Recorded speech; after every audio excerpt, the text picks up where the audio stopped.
네, 안녕하세요. 네, 오늘은 넷로고 생태 단원에 대한 그 시뮬레이션 제가 개발했던 그 부분에 대한 두 번째 강의 영상입니다.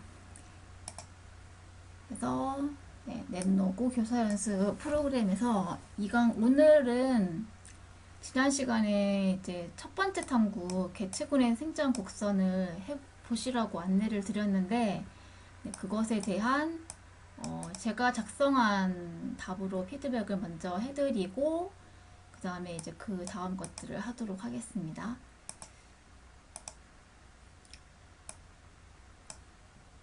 그래서 여기 탐구 1에 대한 답지 이거를 보시면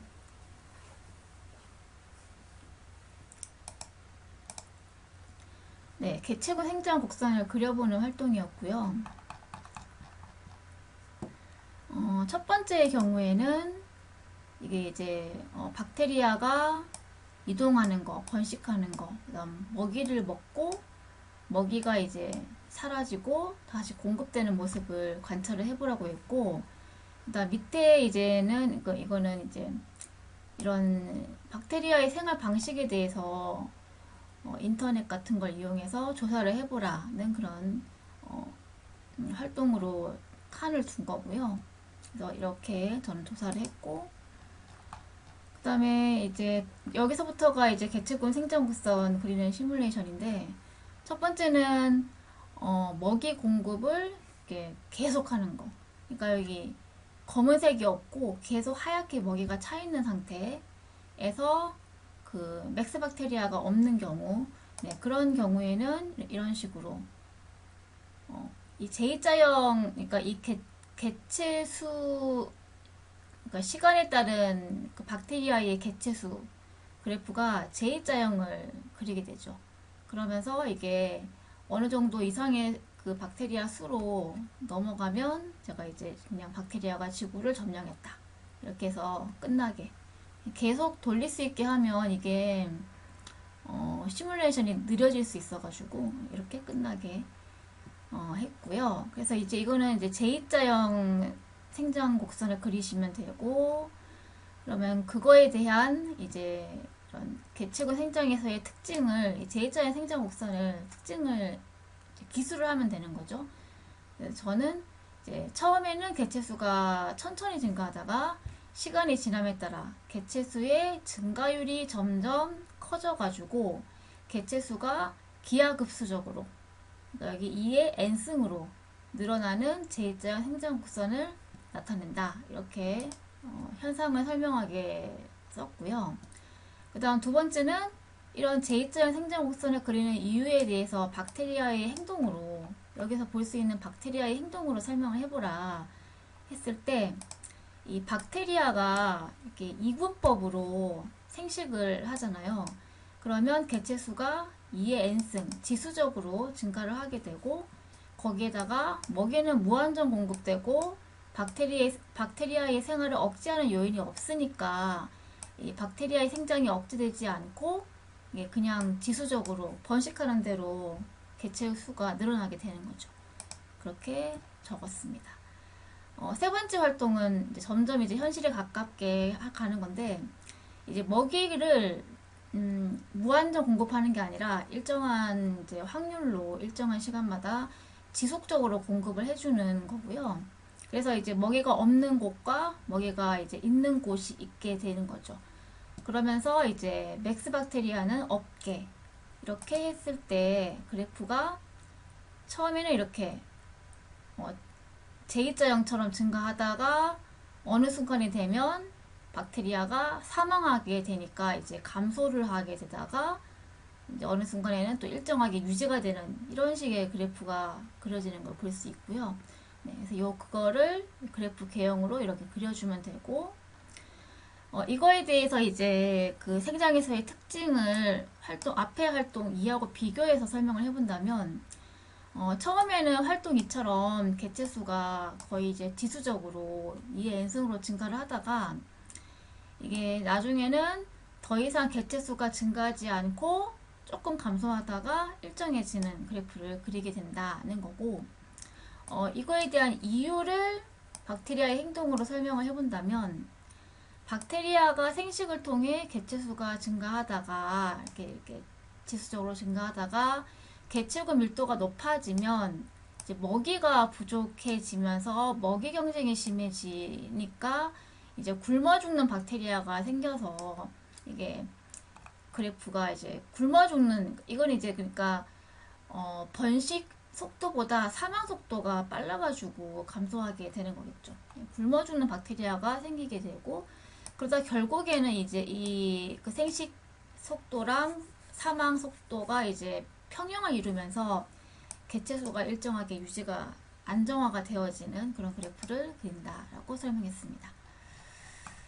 네 번째는 마찬가지로 먹이가 이제 지속적으로 공급이 되는데, 이번에는 맥스 박테리아가 있는 경우, 그러니까 먹이 외에 어떤 박테리아의 생활을 억제하는 환경 저항이 있는 경우에는 어떻게 되냐는 것인데, 이때는 이제 해보면 이렇게 로지스틱 생장 곡선을 S자형을 그리게 되는 걸 볼 수 있고, 그럼 이렇게 로지스틱으로 그려주면 되고, 그 다음에 이제 이거를 개체구 생장에서의 특징을 앞에 활동 3이랑 비교해서 설명한다면, 처음에는 개체수가 증가하다가 더 이상 개체수가 증가하지 않고 일정해지는 S자형 생장 곡선을 나타내게 된다.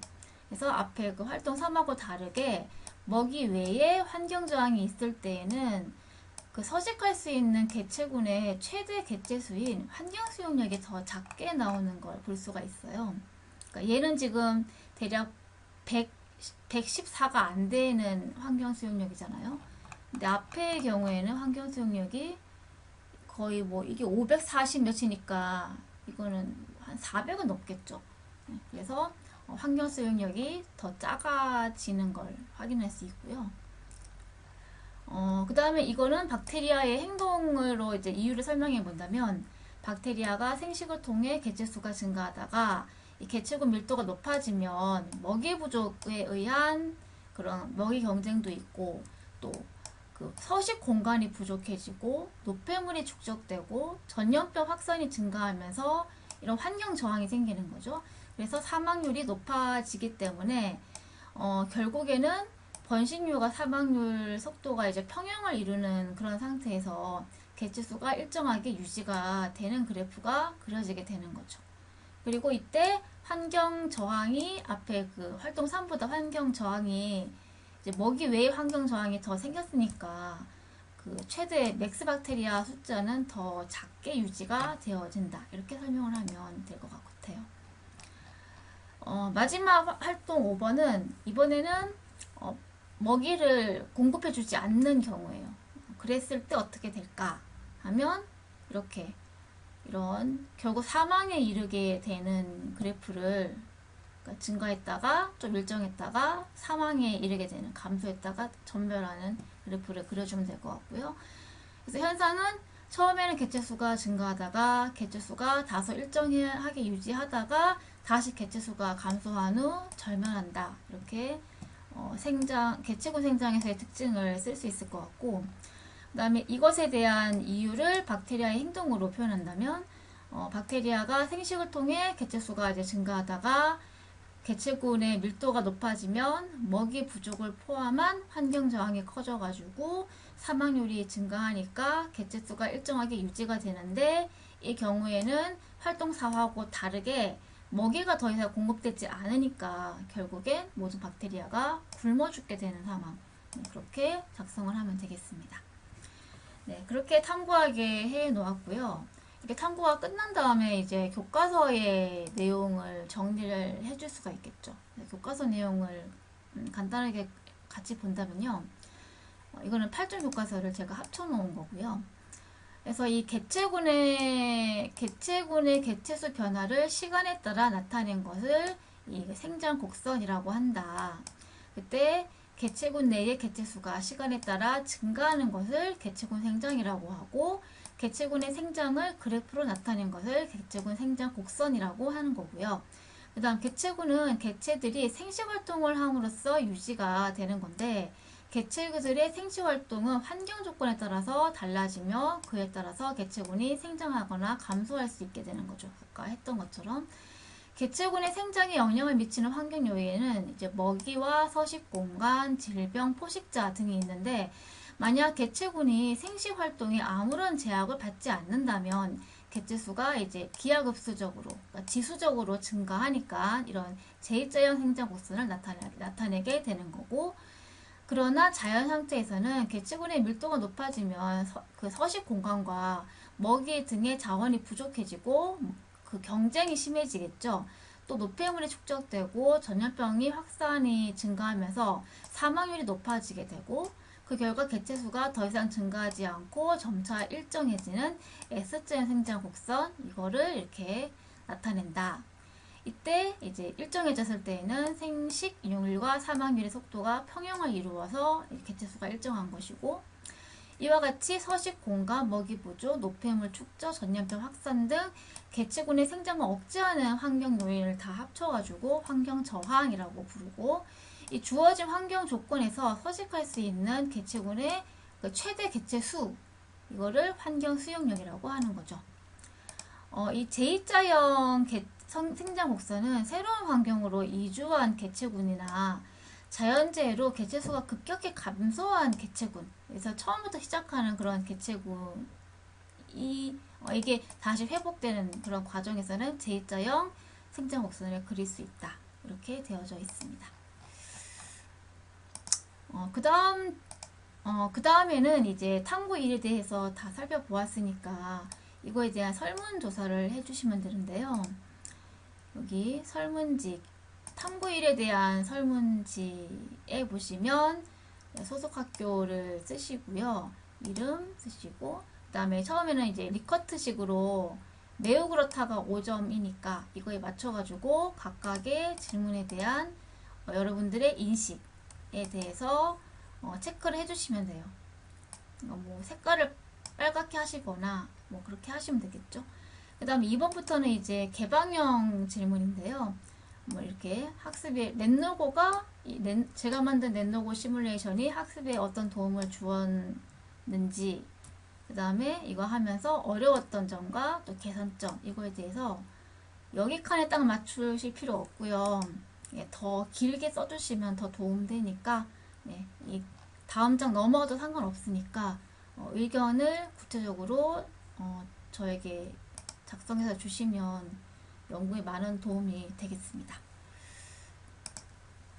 자, 그 다음에 마지막은 이제 다음 탐구 2번으로 만든 건데요.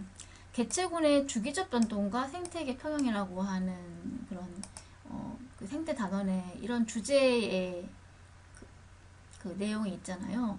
그거를 탐구하는 시뮬레이션인데 이거를 탐구 2번을 보시면 되고요. 그래서 이것도 마찬가지로 넷로고 프로그램을 틀어보면 탐구 2번 요거 여기 되고 이제 익숙하시니까 조금 빠르게 설명해도 될 것 같아요. 거의 어떻게 누르면 되고 이제 슬라이드 바도 조정하실 수 있을 것 같고 하니까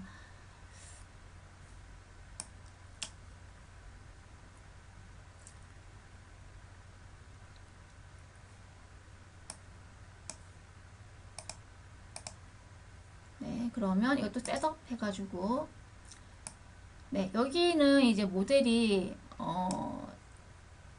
관련 있는 부분은 개체군의 주기적 변동이라고 하는 거랑 생태계 평형, 그 다음에 외래종 도입 세 가지를 다 할 수 있어요. 그래서 그 교과서로 보여드리면 이 그림 보면 기억하실 거예요.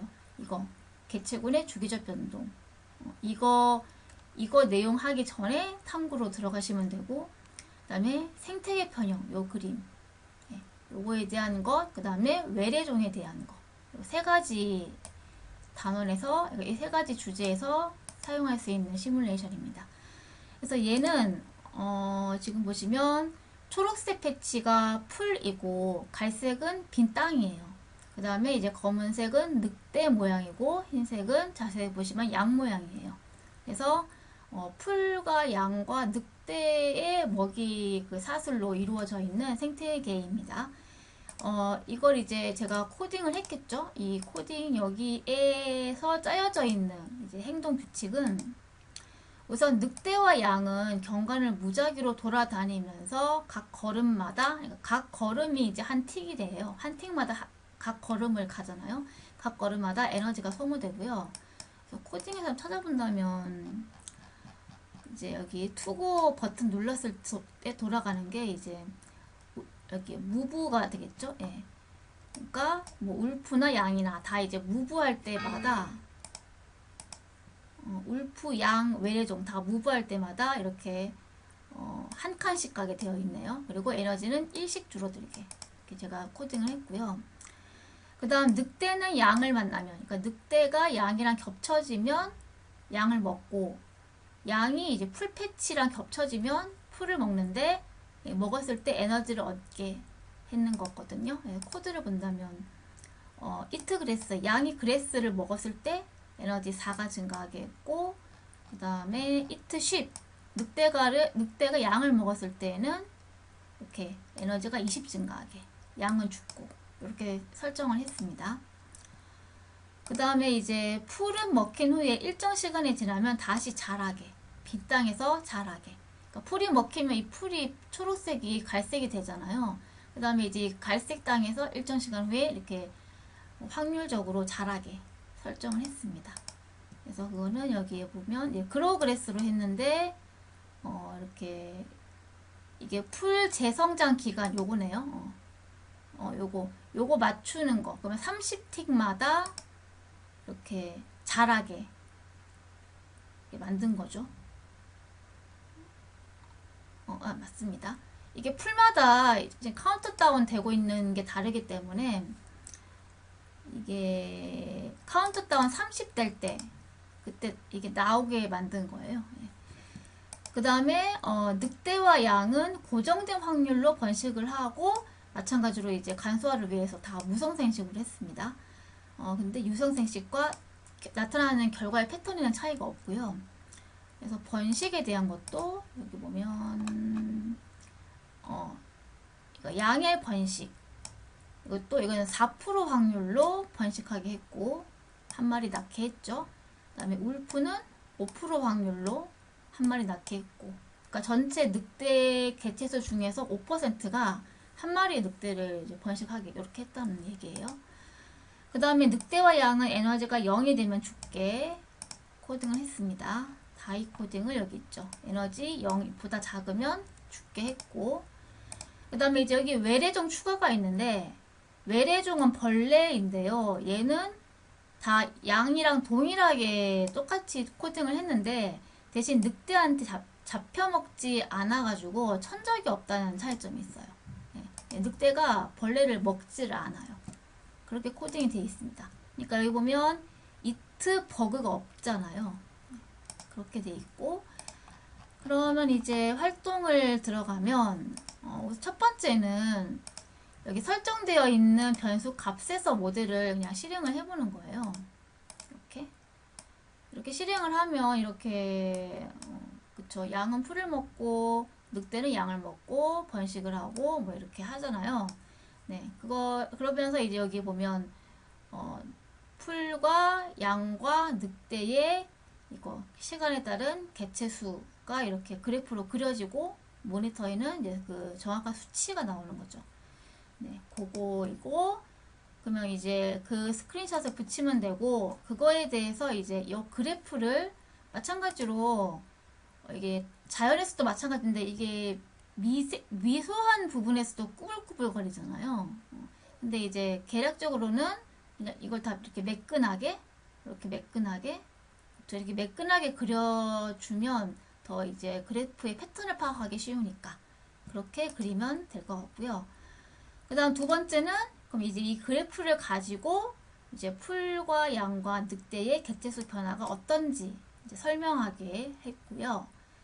세 번째는 이것의 개체수 변화 있잖아요. 그거의 이 개체수 변화 그래프의 공통점과 차이점을 쓰게 했고, 그 다음 네 번째는 이렇게 주기적으로 변동하는 이유, 그러니까 문제 2, 3에 대한 이유를 여기 각 생물 종의 행동으로 설명을 해보자 라고 문제를 제시했습니다.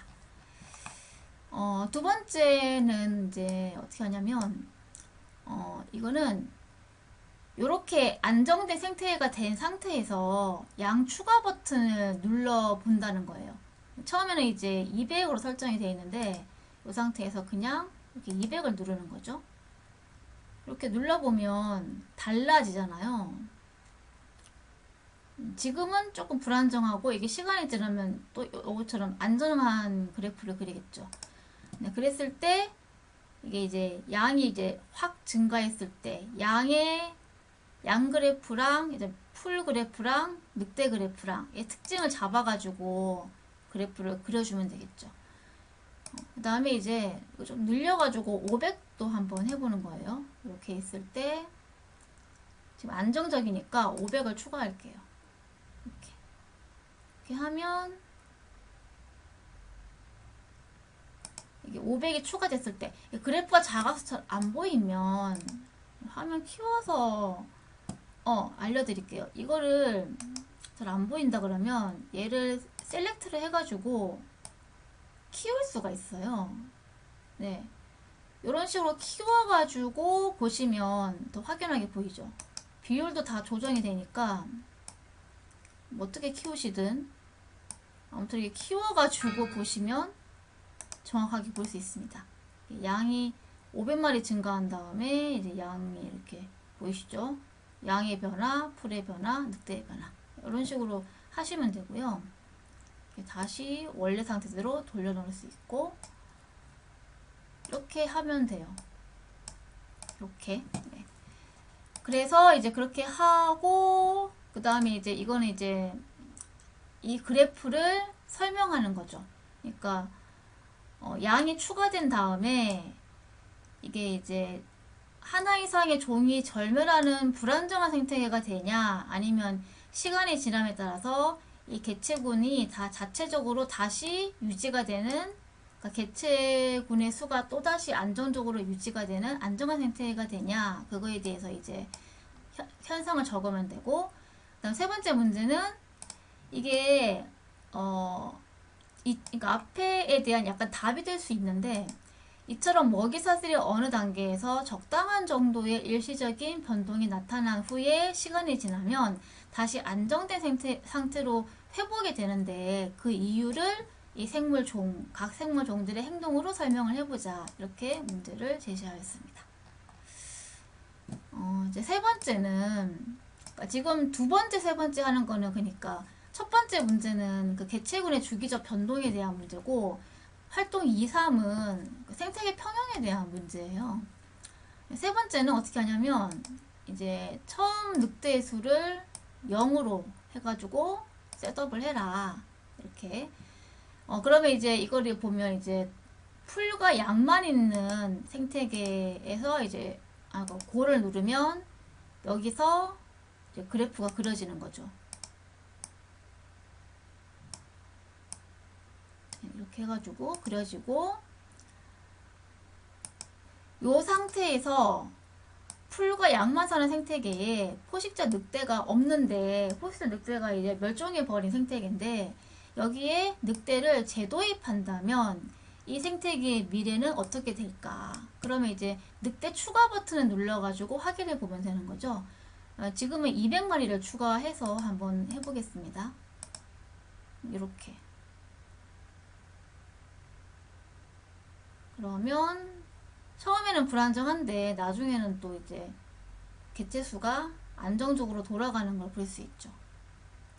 이렇게 볼 수 있고 그러면 이제 그림이 지금 200마리는 좀 적은 수의 양을 추가했을 때로 그려주시면 되고 많은 수의 양을 추가했을 때는 이걸 이제 500마리로 해가지고 또 추가를 해보는 거예요. 추가하게 되면 아까하고 다르게 다시 이제 늑대가 절멸하고 풀과 양만 있는 생태계로 돌아가게 되죠. 그거를 그려주시면 되고 그럼 문제 2는 이제 그거를 이제 기술하는 거죠. 그러니까 늑대를 추가한 후에 생태계가 하나 이상의 종이 멸종을 초래하는 불안정한 상태가 되냐 혹은 시간이 지남에 따라 개체군이 자체적으로 유지되는 안정한 생태계가 되냐. 이걸 이제 조건에 따라 가지고 이거 조건에 따라 가지고 뭐 두 가지 케이스를 다 적어야 되겠죠. 그리고 여러분은 늑대를 재도입하려는 정부단체에 어떤 제안을 할 수 있는지도 적어주면 되겠죠. 그 다음 3번은 이처럼 생태계 조절 능력의 한계를 벗어난, 지금 요 경우죠. 늑대를 너무 많이 집어넣으면 생태계 조절 능력의 한계를 벗어난 외부의 영향이 작용한 경우잖아요. 그래서 하나 이상의 종의 절멸을 초래할 수 있는데, 이 모델에서 늑대가 절멸한 이유가 무엇인지를 이제 각 생물 종의 행동으로 이유를 설명을 해보자. 이렇게 문제를 제시했습니다. 이제 마지막 문제는 이제 외래종을 추가해보는 활동이에요.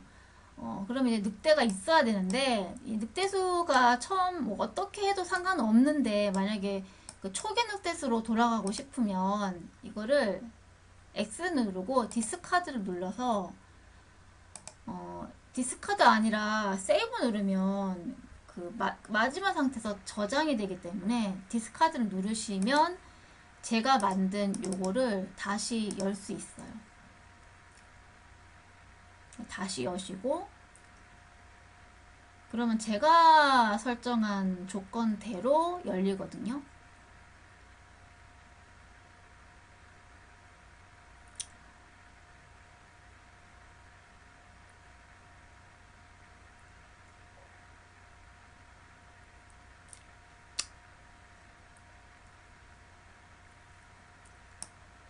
이렇게 하시면 50마리라고 처음에 했었나 보네요. 이런 상태에서 역시 생태계 그 개체수가 각각이 안정되게 일단 해놓고, 그 다음 이제 외래종 추가 버튼을, 얘는 지금 벌레 20마리 되어 있죠. 이거를 추가를 해보는 거예요. 파란색 선이 벌레 추가 안 했기 때문에 이게 지금 0으로 표시가 되는 거거든요. 지금쯤 추가를 딱 해보면,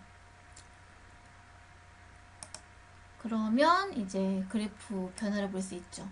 파랗게 벌레가 나왔고, 지금 이미 지금 늑대는 절멸을 했고, 양도 점점 숫자가 감소하다가, 여기 숫자가 있죠? 절멸하게 되는 걸 볼 수 있어요. 그래서 그거를 그래프로 그리고, 이렇게 이제 얘는 이제 이 벌레 외래종이 천적이 없기 때문에 생기는 현상이잖아요. 그래서 외래종을 추가한 후에 생태계는 하나 이상의 종이 절멸하는 불안정한 상태가 되냐, 아니면 시간이 지나면 다시 이 개체수가, 그러니까 뭐죠? 양, 늑대, 외래종 3개 다 개체수가 안정적으로 유지가 되는 상태가 되냐, 그거에 대해서 이제 현상을 쓰면 되고, 이렇게 이제 외래종 도입 후에 그 고유 생물종 양 늑대가 절멸을 했는데 그 이유가 뭔지 각 생물종의 행동으로 또 설명하게끔 문제를 제시를 하였습니다. 네, 그렇게 하고 이제 관련된 학습 내용이 뒤에 나와 있어요.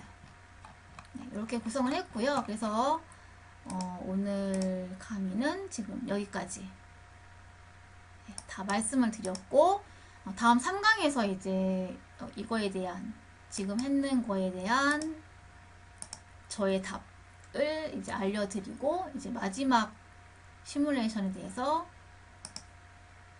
설명을 해드리면 되겠네요. 네, 그렇게 하겠습니다. 2강은 여기서 마치도록 하겠습니다. 감사합니다.